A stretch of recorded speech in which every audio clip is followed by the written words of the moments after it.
This weekend, I talked about bragging, and I'm going to brag. I'm about as good at bragging as pretty much anyone I know. And I got to tell you, there's like a number of different ways that you can brag, and I'm going to show you some of those. The first way that people brag, the bare bones brag, it's a little off-putting. Here's a true example. There was a guy on The Apprentice, not the American version, Great British version. He actually said these words: statistically speaking, I'm a genius. And the future employer said, and so humble as well. Nobody likes the bare bones brag. So here are some other options. Again, I just want to help you master what I'm so darn good at. The T-ball brag. T-ball brag is when you put something up on a tee just so it's easy to hit. So here's an example. Have you seen the musical Les Miserables? Like, you set it up and the person says, oh yes, well, where did you see it? I saw it in Chicago. Yeah, we caught the show in London. Yeah, T-ball brag. Or the one-upsmanship. We all know people who do this. I just got tickets to see the Cardinals. So your friend says to you, and you say, awesome, are they near my suite?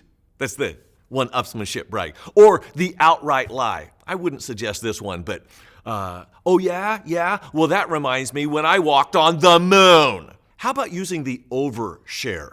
Someone shows you a picture of their grandchild and you go, oh, that's a cute picture. Oh, can I show you a picture of my grandson when he was winning the Pulitzer Prize?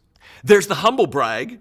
If you master this, you can brag almost anywhere, anytime. For example, you come into work, you're tired, you go, oh man, I'm just exhausted because I just flew in from Amsterdam.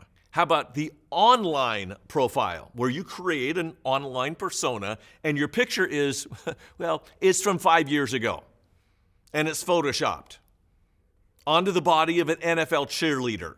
That would be the online profile.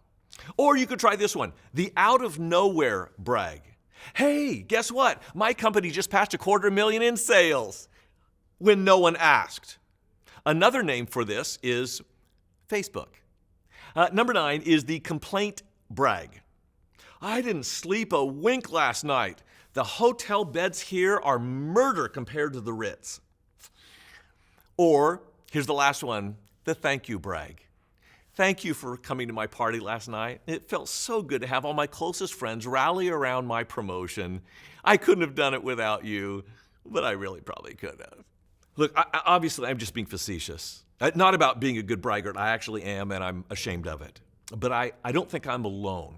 All of us love to brag. And all of us have used a number of those different kinds of mechanisms to try to cover over our bragging, because everybody hates a braggart.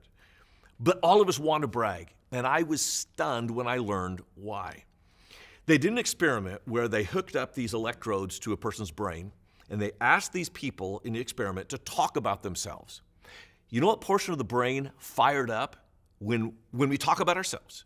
Is the same part of the brain that fires up when we're eating or when we're experiencing physical intimacy. Same part of the brain. In other words, there's a strong, visceral drive for us to want to talk about ourselves. And that's why it is so dangerous and why it is so common. And I think that makes it something that we should probably talk about.